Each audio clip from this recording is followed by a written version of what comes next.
Ernesto, Ángel y Miguel llevan unos días en España, unas semanas, se van pronto, han estado promocionando la película y les han recibido muchas autoridades. Han estado con el expresidente Felipe González, con el expresidente Aznar, han estado con Pablo Casado, con Santiago Abascal, con Inés Arrimadas. Lo que demuestra que la causa de la libertad en Cuba, y no solamente en Cuba, sí, la causa del patriotismo es una causa transversal que defiende la gente de bien. Estos políticos que he citado han quedado muy impresionados con el testimonio de los plantados y los plantados han quedado, veis que son caballeros de fina estampa, se conservan muy bien a pesar del maltrato en la cárcel, son poetas también, son muy galantes, como cubanos son galantes, y ellos han quedado muy impresionados con Rocío Monasterio.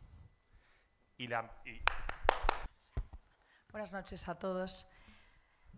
Sobre todo, bueno, a mí me resulta emocionante estar y poder compartir otra vez un tiempo con ellos, ¿no? Porque para nosotros los plantados son unos héroes, son unos auténticos héroes. Son los que han sacrificado todo por defender no su libertad, la libertad de todos nosotros, de vosotros también. Yo, algunos de ellos, ¿verdad? Ángel de Fana, pues le conocí hace muchos años ya en Miami. Un día que yo iba con unos niños, un bebé en brazos, y me empeñé en cruzarme Miami entero para poder escucharles. Había oído hablar de todos ellos, a mi familia, a mi padre. Había escuchado y sabía de todo lo que estaba y pasaba y pasa hoy en las cárceles cubanas, ¿no? Pero quería conocerles más. Y yo lo que les invito a todos ustedes es a conocer más la historia de todos estos cubanos, a divulgar esta historia, porque solo si conocemos esto, solo si somos valientes y no somos tibios, solo si somos claros contra el comunismo, conseguiremos no solo liberar a los cubanos de la tiranía de 62 años, sino liberar a otros muchos países y conseguir que en lugares como en España no tengamos a los comunistas dirigiendo el destino de todos los españoles. Y esto es una causa no solo de Cuba, de Venezuela, de Nicaragua, de Bolivia, de Perú. Y yo recuerdo que mi familia, cuando éramos muy pequeños, nos decían siempre: nunca dejéis de defender la libertad, no creáis que esto nos afecta, no creáis que podéis estar con vuestros trabajos, con vuestra familia, pensando que la política nos va a afectar. Estar siempre vigilantes, porque de repente las cosas viran y te encuentras a un Fidel Castro en un jeep con un Kalashnikov diciéndote: Monasterio, sal o te pego un tiro. Y así fue. Y nadie se imaginaba dónde podían llegar. Y muchos fueron tibios y quisieron negociar con los comunistas y quisieron financiarlo. Y quisieron pensar que se podía convivir con ellos. Luego se dieron cuenta que no. Y en España, yo lo digo, no hay las medias tintas. No hay los grises. Con el comunismo no hay grises. Con el comunismo solo hay libertad. Solo hay lucha por la libertad, solo hay denuncia de la tiranía y solo tenemos que estar unidos en acabar con el totalitarismo. Y para eso estamos hoy aquí y para eso nosotros vamos a luchar y para eso siempre vamos a estar orgullosos y promocionando todo lo que hagáis vosotros, porque nos sentimos orgullosísimos de vosotros, de los plantados. Muchas gracias. Yo creo que Rocío ha hablado en nombre de todos los representantes políticos presentes hoy aquí, no importa el partido. Creo que todos están de acuerdo, no pueden no estar de acuerdo. La idea es que mantengamos un coloquio, que mantengáis un coloquio con ellos. Yo los tengo muy vistos, muy escuchados, gozosamente vistos y escuchados, porque son muchos años de amistad y de conversación con ellos, pero yo me tiraría todavía más horas de las que he pasado con ellos, todavía más hablando con ellos. Pero creo que es interesante que si alguno de vosotros tenéis preguntas... Durante tantísimos años, y me gustaría que valoraseis el papel que han tenido algunos políticos españoles y empresarios españoles forrándose con el régimen castrista, con la dictadura cubana, aun sabiendo lo que os estaban haciendo algunos de vosotros. Muchas gracias. Se cayó la Unión Soviética y de pronto empiezan algunos empresarios españoles a subvencionar a la dictadura comunista. Esa es la realidad. O sea, el papel que hacía la Unión Soviética, de pronto, lo hace España, y perdonen que diga España, porque no es España, era algunos empresarios y políticos españoles que empezaron a brindarle los recursos económicos que necesitaba Fidel Castro para mantener el aparato represivo y para mantener a un grupo de mafiosos que están a su alrededor disfrutando del trabajo y del sudor de los cubanos.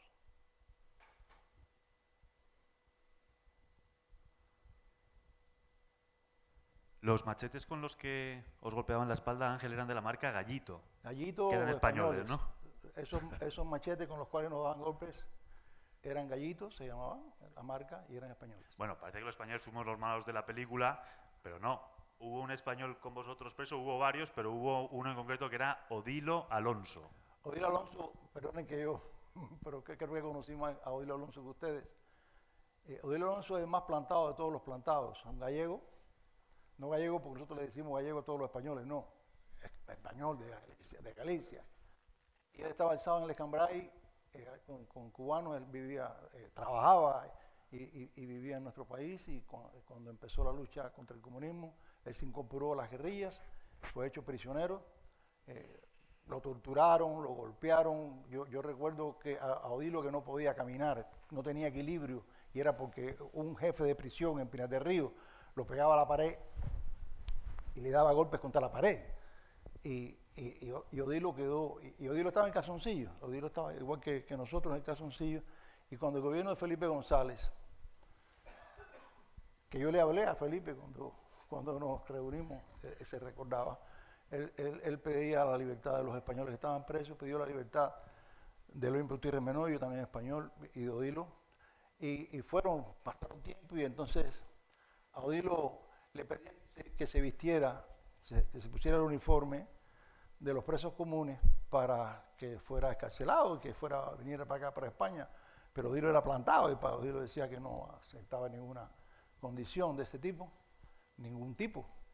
Y bueno, voy a tratar de cortar la historia un poco más larga. Estábamos en el Combinado del Este y él estaba en el Oriente, en La Habana, estaba en una prisión al Oriente de Cuba, en San Boniato, donde después estuve yo, lo traen para La Habana, y una persona que era hermana de un preso ya fallecido, que era muy vinculada porque su padre era español, Cantón de apellido, y estaba en el lugar, en el aeropuerto, porque, y por eso es la historia, había un avión de Iberia esperando a que llegara de la prisión Odilo Alonso, y estaba el embajador de España en Cuba, en el aeropuerto, esperando a Odilo, y las autoridades le decían a Odilo primero que se vistiera, no se quería vestir, y nosotros, cuando alguien salía en libertad, nosotros le cantábamos el himno nacional cubano, y entonces le cantamos el himno, y Odilo salía, y nosotros, Odilo, ahí está, y Odilo después lo matan para la dirección, y vuelve a la prisión.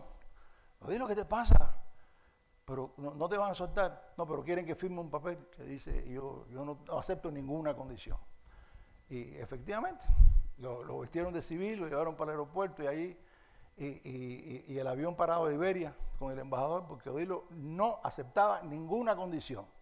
Odilo Alonso después vino a España, parece que Fidel le dijo al oficial que estaba a cargo, dale ese gallego, deja que se vaya sin firmar.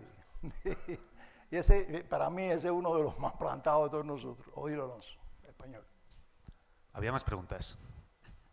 Bueno, tengo dos preguntas que justo le escribí a mi mamá que iba a venir para acá y me mandó dos preguntas para ustedes. Y en primer lugar sería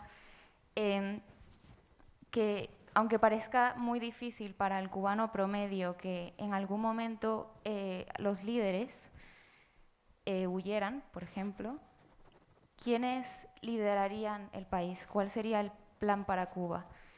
Y en segundo lugar, algo muy reciente, ¿qué piensan sobre la llegada de Junior García estos últimos días? Bueno, esa joven que tiene una combinación tan extraordinaria, genética y de nacionalidades, Primero, en Cuba hubo muchos líderes que huyeron, derrotados por el gobierno comunista, pero hubo muchos que pasaron a los paredones de fusilamiento y que murieron, que lucharon muy duramente en el Escambray, y muchos de los que huyeron inicialmente luego regresaron a Cuba en operaciones militares. Ernesto Díaz, por ejemplo, te puede hablar de un español que se llamó Eloy Gutiérrez Menoyo, que después de estar varios años en el exilio, regresó en el año 64-65, 1964-65, al frente de una guerrilla para luchar contra el gobierno de Fidel Castro. Es decir, no se debe generalizar tanto, en el sentido de decir todos huyeron. No, eso es lo que quiere el gobierno de Cuba transmitir. Pero la verdad es que hubo una resistencia heroica y hubo una guerra campesina en Cuba que causó decenas de miles de muertos. Muchos de nuestros compañeros que sobrevivieron estuvieron alzados en las montañas en contra del régimen de Fidel Castro. Es decir, que la historia lamentablemente todavía está por escribirse de ese capítulo. Y luego tú hablabas del regreso de Junior García. Yo respeto las decisiones que toma la gente, sobre todo la gente que tiene poca experiencia en la confrontación con ese tipo de régimen, porque es una situación muy complicada y cada uno tiene una circunstancia personal determinada y decide en función de esas circunstancias personales. Ahora, en el plano político yo creo que ha sido un gravísimo error, porque lo que ese muchacho representaba en Cuba, las esperanzas que la gente puso en él y la forma en que ha salido nos causan muchísimo perjuicio en general. Yo puedo agregar a esa pregunta que definitivamente Junior García no era un plantado. Un plantado no hubiera hecho eso. Un plantado le bloquean la puerta y sale, y están los policías afuera con palo, y sale, a que le den palo, como aparece en la película, que dice: yo no corro. Y yo lo hice, y lo hizo Ernesto, y lo hicimos Miguel, y lo siguen haciendo otros presos en Cuba. No corremos. Cuando yo cumplí 20 años de condena, me condenaron a 20 años, y los que extinguí hasta el último día. Yo estaba en calzoncillo, que llevaba 4 años que no veía a mi familia, o 7 años que no veía a mi familia, ni te recibía correspondencia, y vino un oficial y me dijo: ponte el uniforme de los presos comunes, y sal a trabajar, y vas a salir en libertad. Y yo le dije que no. Si yo le hubiera dicho que sí, no me llevaban a trabajar, y a lo mejor ni me ponían el uniforme. Pero mis principios no se venden con ninguna condición. Creo que el Junior, como dijo Miguel, tiene todo el derecho a tomar la decisión que quiera, pero definitivamente no es un plantado. ¿Cuál es la actitud correcta de un plantado? También yo tuve una experiencia personal, y hasta hoy yo no había hablado de esto en los días que llevo en España. Cuando a mí me toman prisionero en Cuba, me condenan a 15 años de privación de libertad.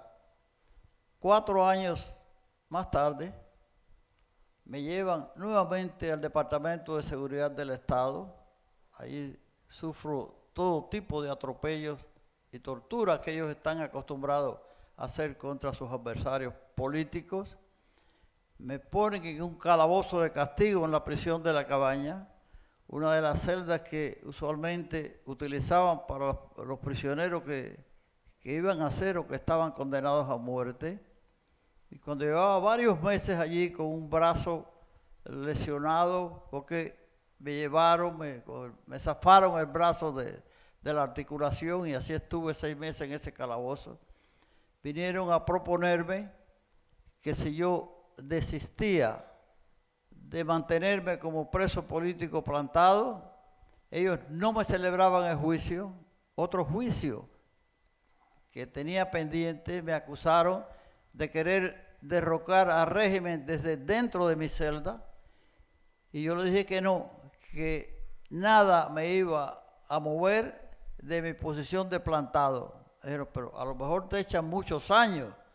Digo: no, esta es mi determinación, y esta es la determinación como preso político plantado. Finalmente me llevaron a juicio, un juicio para que se conozca un poco más cómo son los tribunales en Cuba. Yo nunca vi al abogado de la defensa. El abogado de la defensa, cuando le tocó hablar supuestamente en defensa mía, dijo que él no estaba de acuerdo con la petición fiscal, que era solamente de 25 años adicionales de condena, que yo merecía la pena de muerte por fusilamiento. Entonces, asumí la actitud que se supone que debe asumir un preso político plantado. Era el abogado defensor el que pedía la pena de muerte. No queremos saber lo que pedía el fiscal. Yo quisiera, si me permite, verdad que tengo un micrófono. No, porque veo a Cristo y estoy en una universidad católica y quisiera hablar un poco de religión, porque ustedes saben que los comunistas no son religiosos, son antirreligiosos. Eso está más que demostrado. Pero ¿qué pasa? Que los católicos, como también los que profesan otra religión, no nos pueden arrebatar la religión. No nos pueden arrebatar. Nosotros éramos en prisión iglesia. Cuando teníamos sacerdotes, en oportunidades que tuvimos sacerdotes como Miguel Ángel Loredo, que injustamente, totalmente injustamente cumplió 10 años de prisión y estuvo en el trabajo forzado y recibió golpes, un sacerdote franciscano que ya falleció. Pero cuando no teníamos sacerdotes, nosotros de todas formas éramos iglesia. Teníamos organizados como iglesia, consejo pastoral, y hacíamos, siempre rezábamos el rosario, siempre. Y una vez a la semana hacíamos una oración para liturgia, que era la misa completa, toda la misa, un director y un predicador. La única diferencia era que no podíamos consagrar, porque no éramos sacerdotes, y en el momento de la consagración, en vez de pedir la consagración, lo que se pedía era la bendición del pan. Y entonces repartíamos el pan, estando en calzoncillo, en todas las condiciones. En Navidad tratábamos siempre de adornar nuestras galeras y nuestras celdas. ¿Cómo lo hacíamos? Con cosas increíbles. Nosotros y llegamos en la cabaña a hacer arbolitos. ¿Qué cosas eran las bolas? Eran huevos, cáscara de huevo, cosas que hacíamos con artesanía. Se adornaban. Venían los militares, nos arrebataban y nosotros lo volvíamos a hacer. Y siempre el día de Navidad cantábamos los villancicos. Todavía lo seguimos haciendo, tú eres testigo. Todavía nos reunimos en una esquina céntrica de la calle 8 en Miami, los viejos y las viejas, y cantamos los villancicos. En la prisión lo hacíamos. Incluso yo recuerdo, estando en la prisión de Boniato, tapiados, o sea que yo estaba en una celda tapiada, con una abertura por donde pasaban los alimentos, como ustedes vieron, y yo era el director del coro, y yo daba el tono, y a cantar los villancicos. Y cantábamos, todo el mundo se lo sabía y lo cantábamos. Éramos iglesia. Nunca nos pudieron arrebatar la fe y la práctica religiosa. Lo hacíamos y eso les digo que nos ayudó mucho. Mucho nos ayudó. Todos los años en Navidad, en la casa del preso en Miami, organizan una oración paralitúrgica, que es una misa sin consagrar. Y una Navidad, Ángel me invitó a predicar. Yo no soy cura, soy periodista, pero me invitó a predicar, prediqué, y es de las experiencias que guardo con más gratitud en mi vida. Fue muy bonito. ¿Había más preguntas? Bueno, yo soy Gonzalo Jiménez y soy periodista y creo que me he colado, pero es que la pregunta es pertinente porque viniendo de este último comentario sobre la religión, aunque todavía la historia y la libertad de Cuba no se ha conseguido, desde el punto de vista personal, para ustedes, para los plantados, ¿se han planteado alguna vez perdonar o el perdón hacia sus verdugos? Sí, naturalmente. Lo expresamos en la película, ¿no? En la película expresa lo que dijimos los testimoniantes, esos que salieron y otros que no salen ahí. O sea, el director de la película hizo un guión basado en nuestros testimonios. Y eso fue una discusión entre nosotros. El final del guión, el final que ustedes vieron en la película, si debía quedar vivo o qué podía pasar. Además, nosotros tenemos la experiencia en presidio en Miami de un esbirro que torturaba, daba electroshock, en un hospital de La Habana para enfermos mentales, y allí enviaban a presos políticos y Medero de apellido, y le daban tortura con electroshock. Y nosotros conocimos que Medero estaba en Miami y era ciudadano americano, y lo que hicimos fue no ir a matarlo, pues podíamos haberlo matado, pero lo que lo denunciamos, y iba a ser deportado, murió de un infarto antes de ser deportado. O sea, yo les digo, yo creo que tú lo sabes, porque como tú me entrevistaste, yo te contesté eso una vez estando en la prisión de Isla de Pinos. Me llevan a mí, a otro compañero, a la dirección para interrogarnos, para hacer, son test psicológicos que hacen de los prisioneros, ¿no? Y un oficial, y empieza a preguntar, y entonces me dice, ¿cómo siendo católico tú participas en una organización que era violenta, y cómo eso, y tú eres capaz de matarnos a nosotros? Y yo recuerdo que le dije, no, yo si tengo que matarte, te mato con amor, yo no te voy a odiar. porque no, que seamos creyentes y católicos no quiere decir que no tengamos derecho a defendernos de la forma que sea, ¿no? Cuando el enemigo es el que nos ataca. Así que no hay odio. Verdaderamente, yo te digo que no te puedo decir que 100%, pero muy mayoritariamente los presos políticos cubanos creemos que no debe haber venganza. Estamos convencidos que la venganza le hace daño al que ejerce la venganza. Entonces lo que sí pedimos es que haya justicia. Bueno, para hacer uso del perdón, yo creo que ya yo comencé haciéndolo hace mucho tiempo, aunque también habría que preguntarle a los familiares de aquellos que han asesinado impunemente, de aquellas 200 personas que asesinó Ernesto Che Guevara en las cárceles de Cuba, si ellos estarían dispuestos a tener el perdón. Nosotros estamos luchando por una Cuba de amor, por una Cuba de justicia, no por una Cuba de venganza. Y desde que salimos de la cárcel, y aún estando en la cárcel, hemos venido propugnando eso. La anécdota que él me pide que les cuente, lamentablemente en el pueblo donde yo nací, un pueblo de pescadores, un pueblo pequeño donde nunca había existido policía porque no era necesario, no habían militares porque no era necesario, un pueblo sumamente pacífico. Ya en el año 1959, por los atropellos que cometieron las tropas de Fidel Castro en ese pequeño pueblo, ya yo estaba luchando en contra del sistema comunista que Fidel Castro estaba implantando en Cuba. No con mucha frecuencia, pero en algunas ocasiones tenía la oportunidad de verlo porque él había mudado allí a ese pequeño pueblo, Cojima, era un pueblo histórico, por ahí desembarcaron los ingleses. Allí conocí al escritor norteamericano Hemingway. Entonces, ocasionalmente yo veía a Fidel Castro porque tenía 2.000, había llevado 2.000 militares para allí, para el pueblo, había puesto sus cuarteles, y un día, como acostumbraba, salía yo a pescar fuera de la bahía, bien afuera, y me encuentro una persona en un botecito pequeño que estaba remando, haciendo ejercicio, estaba sin camisa. Yo, como cuestión de curiosidad, me acerqué bien a ver quién era, y resultó que era Fidel Castro.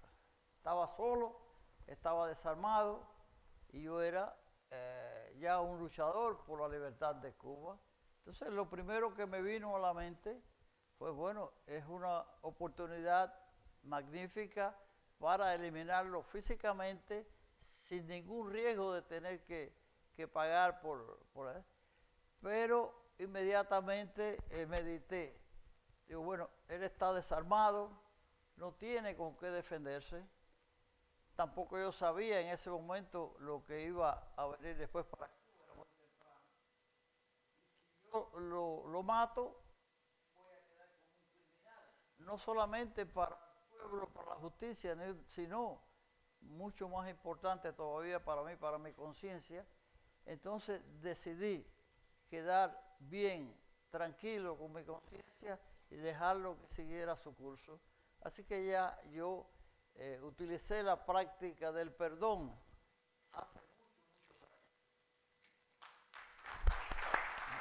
Cuando Ángel de Fana dijo antes que pudieron haber matado a aquel esbirro, quiere decir que pudieron haberle matado.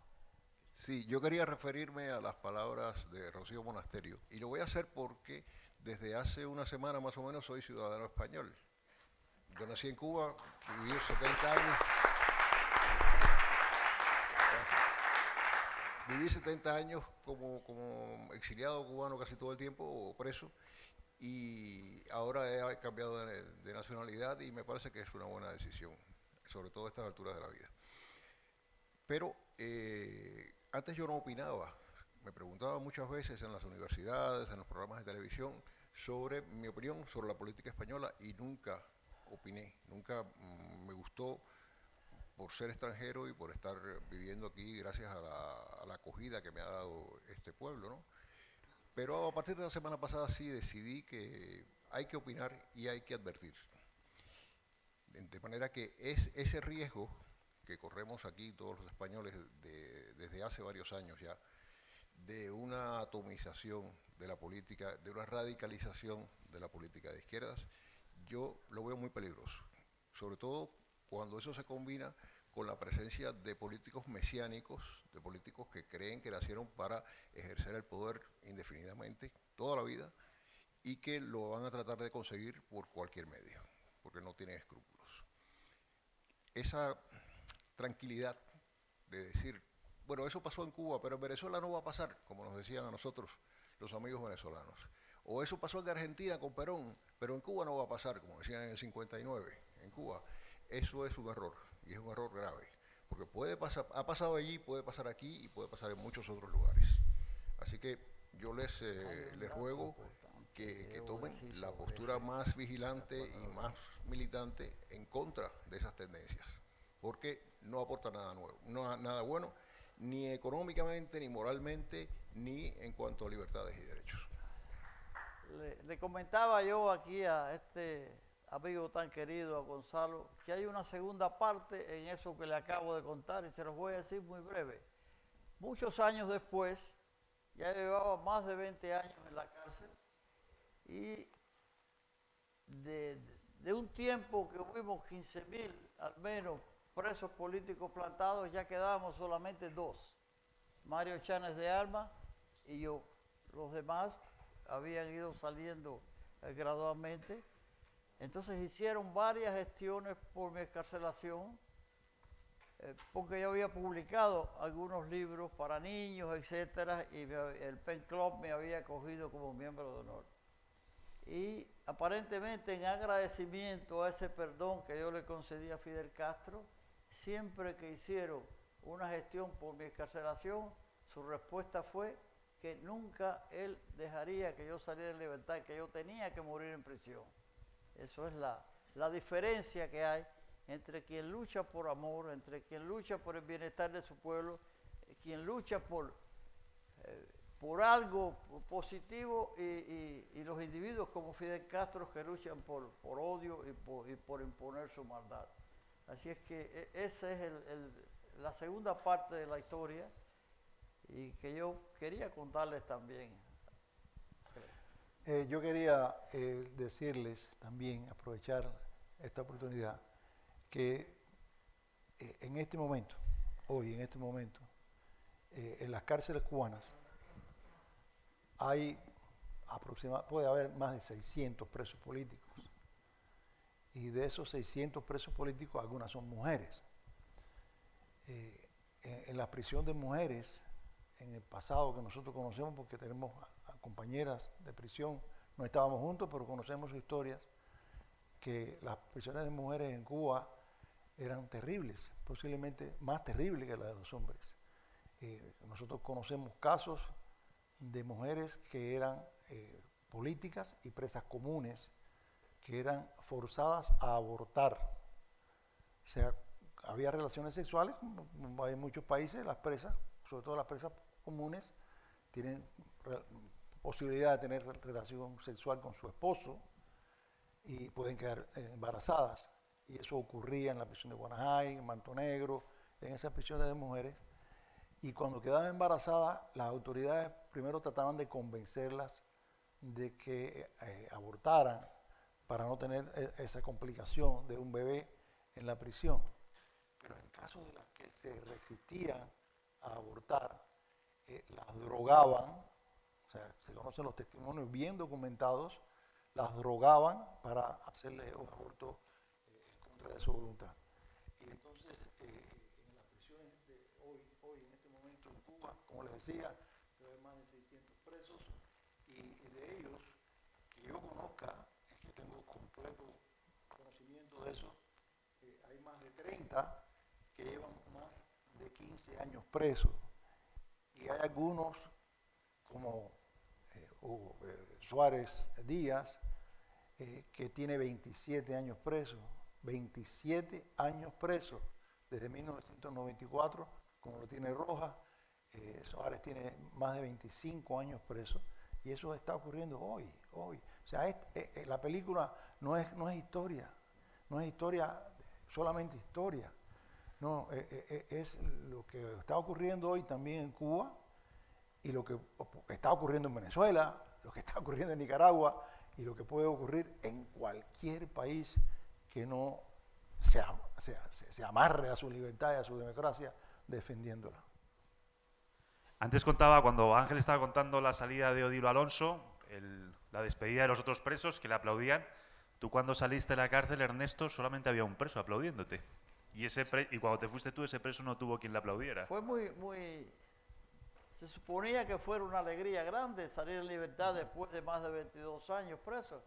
Pero yo estaba tan hermanado ya con Mario Chane, muchos años juntos, incomunicados, que significó para mí también una dosis bastante elevada de tristeza, porque cuando salía un preso todos con la alegría aplaudían. Cuando salí yo solamente estaba Mario para aplaudirme. Y era muy desafinado, no podía cantar el himno. ¿Cómo? Era muy desafinado, no podía cantar el himno nacional. Eso. Era muy desafinado, Mario. Sí, pobrecito. Y cuando Mario salió ya no tuvo nadie que le aplaudiera. Mario sí, fue uno de los prisioneros que más sufrió en la cárcel, porque habiendo sido íntimo amigo de Fidel Castro, Mario fue compañero de Fidel Castro en el asalto a Cortés Moncada, estuvo en la cárcel junto a Fidel Castro, fue expedicionario de Granma, y por negarse a seguir sirviéndolo, apoyando su comunismo, en el año 1959 le inventó una causa que tenía planes de atentado, de conspiraciones, etcétera, que todo era mentira. Lo condenó a 30 años de prisión y le hizo cumplir hasta el último día en las cárceles. Su hijo inclusive falleció, que Mario nunca, cuando el hijo nació, Mario ya estaba en prisión. Recientemente se había casado cuando lo metieron en la cárcel, y aparentemente un día le dijeron, bueno, aparentemente digo, el muchacho falleció de una operación de amigdalitis. Siempre nos ha quedado la incógnita, conociendo ya cómo actúan esta gente, si pasó como payasos, pasó como otros que ellos han eliminado en este largo camino.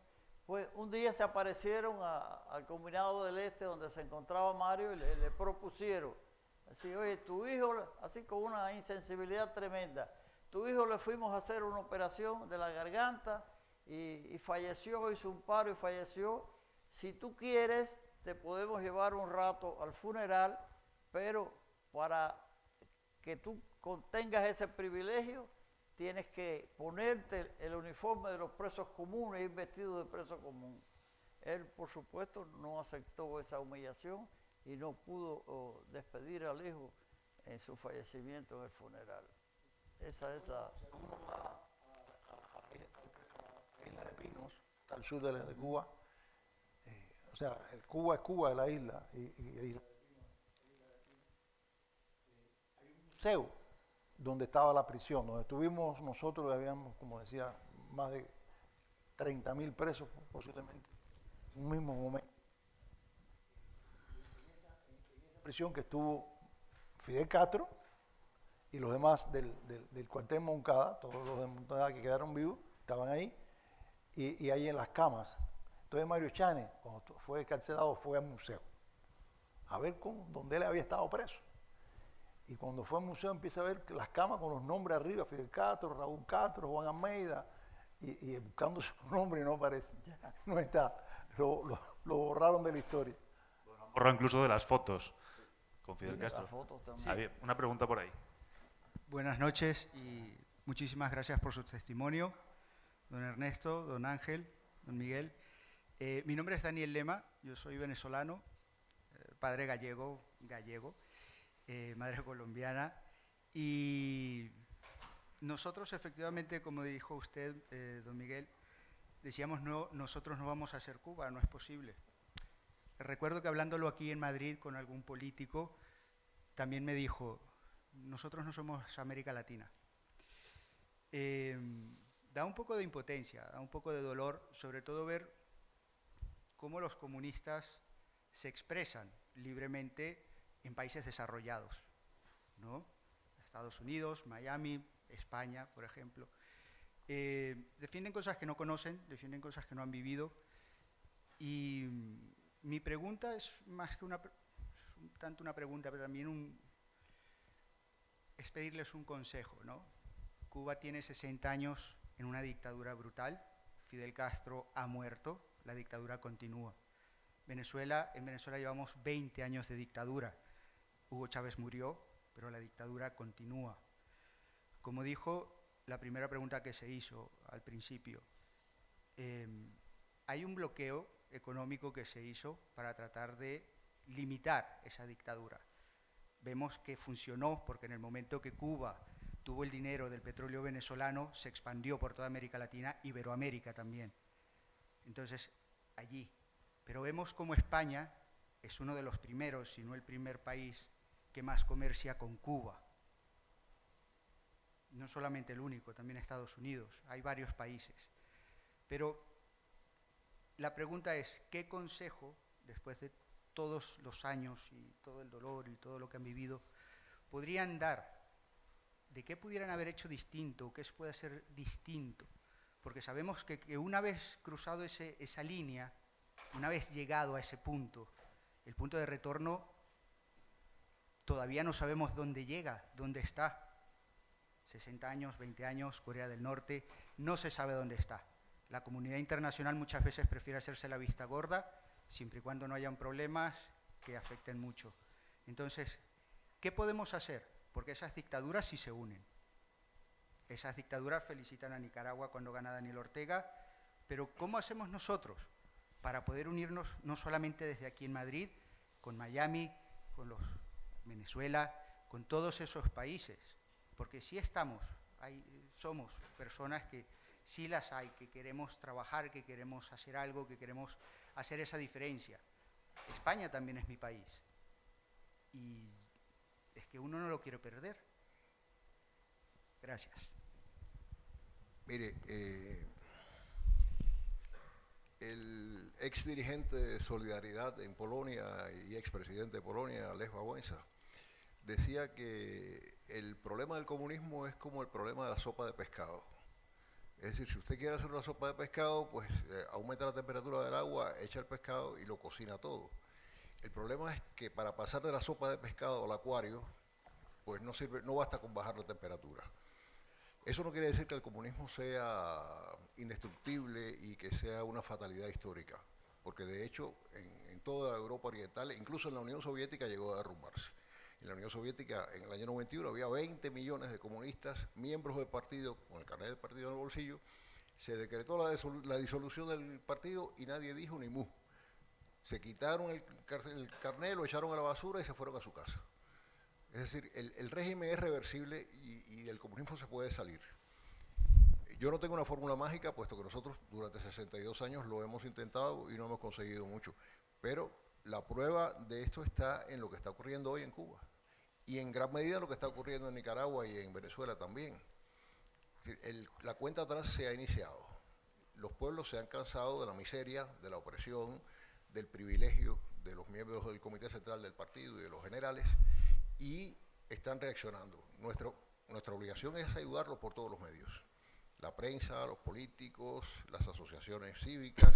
Hay que ayudar a toda esa gente, que en la medida en que podamos hacerlo, y hay que transmitir toda la información posible, porque uno de los pilares del sistema es el control de la información.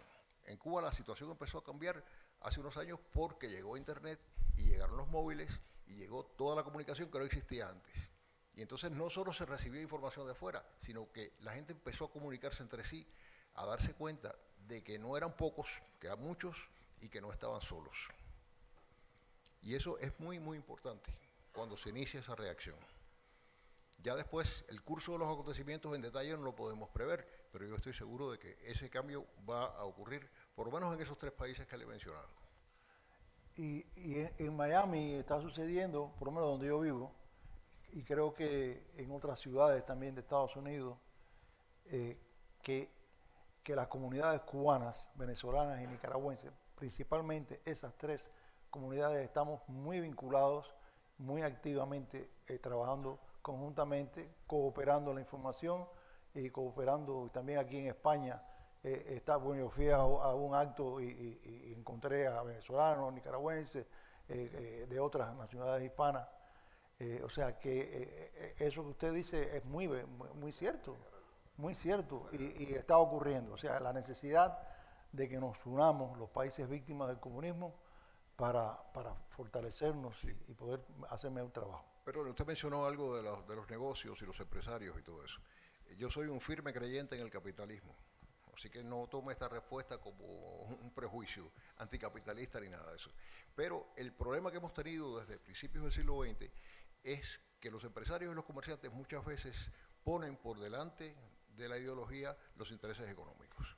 Eso Lenin ya lo dijo cuando al inicio de la ANEP, dijo: no se preocupen a los miembros del partido, nosotros les vamos a vender a los capitalistas la soga con la cuerda con la que los vamos a ahorcar, o ellos nos van a vender la cuerda con la que nosotros los vamos a ahorcar, porque era una especie de pequeño regreso al capitalismo como consecuencia de la crisis económica que tenían en el año 23-24. Es decir, ese problema siempre ha estado presente y no se puede negar de manera autoritaria a los empresarios que hagan negocios con esos gobiernos. Se puede limitar, claro, el alcance de esos negocios y se puede limitar el daño, pero es imposible prohibirlo. Así que hay que vivir con eso y hay que luchar con eso. Muy buenas, muchachos. Cuando digo muchachos, porque llevan tantísimos días aquí de horas continuas de trabajo y de exposición, ¿no?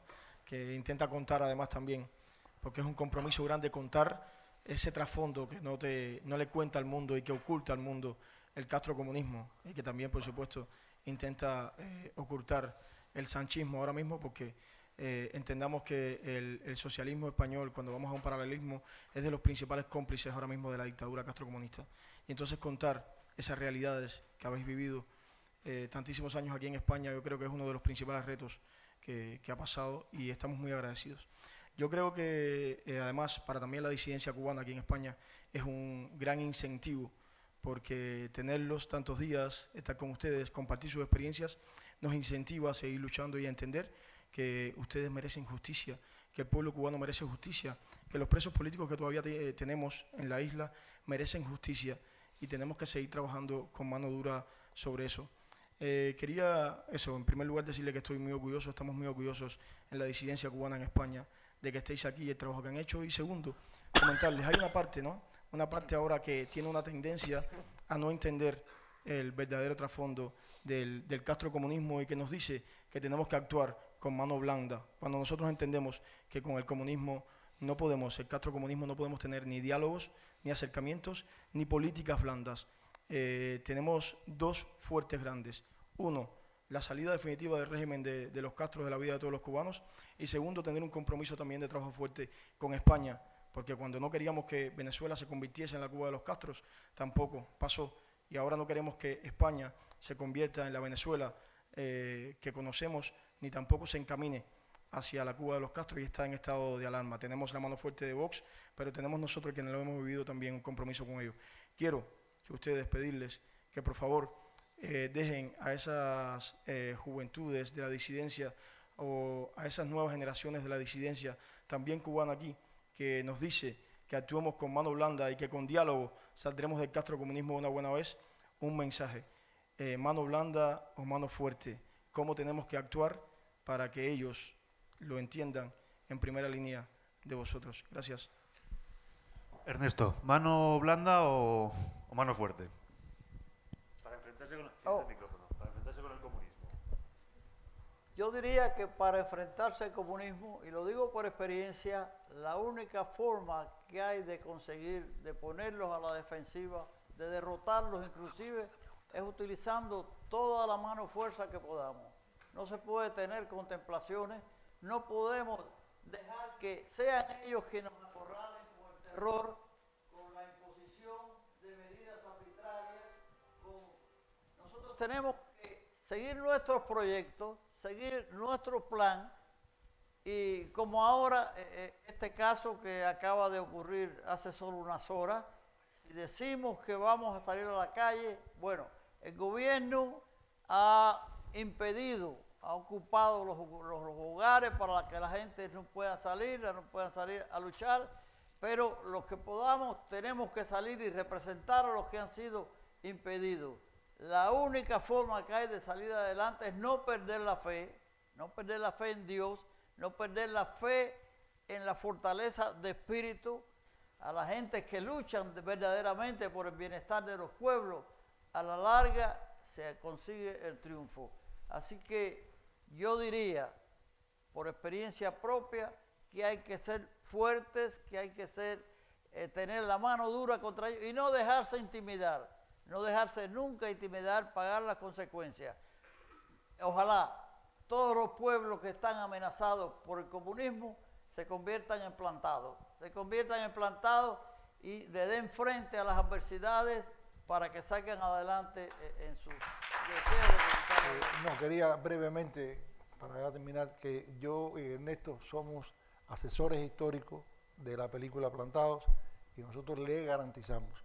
Es una historia, o sea, se ha hecho para que sea agradable, no es un documental, es una historia, pero cada uno de esos hechos que ustedes vieron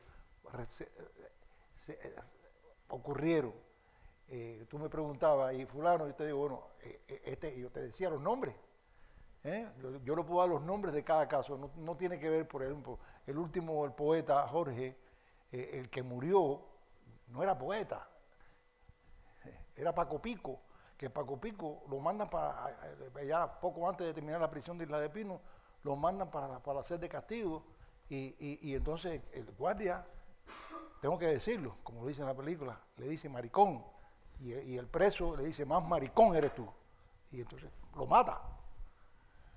Eso, el hecho ocurrió, o sea, cada uno de esos hechos ocurrieron. A través de la película, eso fue creo que algo muy acertado del director, de no hacer la historia de nadie en particular, sino la historia de todos los testimonios que les damos. Él los fue colocando y a lo mejor un personaje hace 5 historias de distintos presos. Y igual que el tema de la prisión, o sea, yo estuve en 5 prisiones diferentes, y entonces él trató de hacer una prisión más o menos que gracias al talento del director y gracias, debo decirlo, hermano mío, de Leopoldo Fernández Pujal, que puso millones de dólares para que se pudiera hacer esta película. Si yo quiero apostillar esto que dice Ángel, porque eso ha sido un tema de conversación entre nosotros. Es muy difícil transcribir artísticamente en 2 horas de película, 2 horas, ¿no? En 2 horas de película, 60 años o 62 años de experiencia carcelaria que transcurrieron a cargo de miles y miles de personas, miles y miles de presos, en cientos de prisiones. O sea, la película lo que ofrece es un resumen, una especie de condensado de esas experiencias en las cuales, como dice Ángel, a veces un preso representa las historias de 4 o 5, historias personales de 4 o 5, pero que nosotros vivimos esas historias y sabemos a quién le corresponde a cada uno. Yo solo tengo que hacer una observación, y es que el refinamiento del marco de la tortura fue avanzando con el tiempo. Por ejemplo, ahí se ponen unos calabozos de castigo donde hay unas rejas y hay un hueco por donde se pasa el plato y todo eso. En la última prisión que construyó el régimen en el Combinado del Este, en La Habana, los pabellones de castigos eran totalmente tapiados. No había ni una sola rendija por donde pudiera pasar ni el aire ni la luz. Había una reja que separaba el cubículo del resto, pero esa reja no daba al pasillo directamente, sino que daba a una especie de vestíbulo donde había una puerta de madera completamente cerrada. Es decir, el preso no veía nunca la luz del día. Pero además de eso, bueno, cuando empezaron a construirla, nosotros ya estábamos en esa prisión. Y la gente le llamaba la tostadora, porque nadie se podía imaginar que pudieran construir una cosa así. Había hasta quien decía, le van a poner aire acondicionado, ¿de acuerdo? Porque el calor era insoportable. El calor, los mosquitos y un añadido que no se ve ahí, que es unos altavoces enormes que pusieron en el techo. De manera que por la noche no se podía dormir por el calor y los mosquitos, y por el día no se podía dormir porque los altavoces transmitían consignas y marchas militares y música a todo volumen. Eso fue un paso adelante de refinamiento en ese sistema que es, a simple vista, es muy difícil de percibir, porque la gente llegaba ahí las delegaciones y les enseñaban la cárcel nueva, pero ninguno de ellos había estado dentro de esas condenado en esas celdas de castigo durante 1, 2, 3 meses, como estuvimos nosotros. Una última pregunta y os la quiero hacer yo, y me tenéis que prometer que vais a ser breves en la respuesta. Vas a ser breve. Respuesta española, no cubana. 22 años de cárcel, 20 años de cárcel, 8 años de cárcel. Años de privaciones, golpizas, no ver a los familiares, estar en calzoncillos por negarse a vestir el uniforme de los comunes, huelgas de hambre, no asistencia médica, privación de asistencia médica. Si volvieses atrás en el tiempo, Miguel, ¿volverías a actuar como hiciste? Yo creo que se te va a entender. Ángel. No puede ser de otra forma. ¿Cuál es la pregunta? Que si volverías a actuar como hiciste si volvieras atrás en el tiempo. Bueno, lo haría mejor. Mejor. Lo haría mejor porque ahora tengo la experiencia de 60 años de lucha. Muchas gracias. Es como a veces me dice, tú piensas regresar a Cuba. Y yo digo, el día antes de la libertad. El día antes para ayudar a la libertad. Bueno, hemos conocido...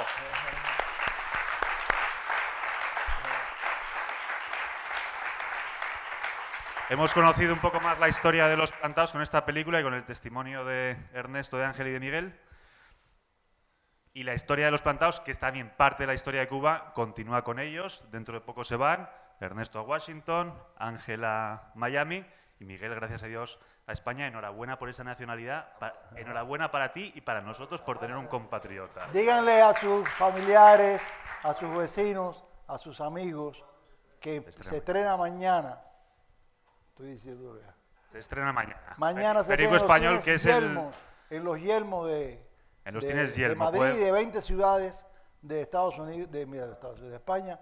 Se estrena mañana. Mañana se estrena Plantados en los cines Yelmo. Así que díganle a sus familiares, amigos, a los vecinos que vayan a verla. Que es la historia de los plantados, es la historia de Cuba, que es una historia que estamos convencidos, lo vamos a ver dentro de muy poco, es una historia que va a terminar bien y que va a terminar en libertad. ¡Viva España y viva Cuba Libre! ¡Viva España y viva Cuba!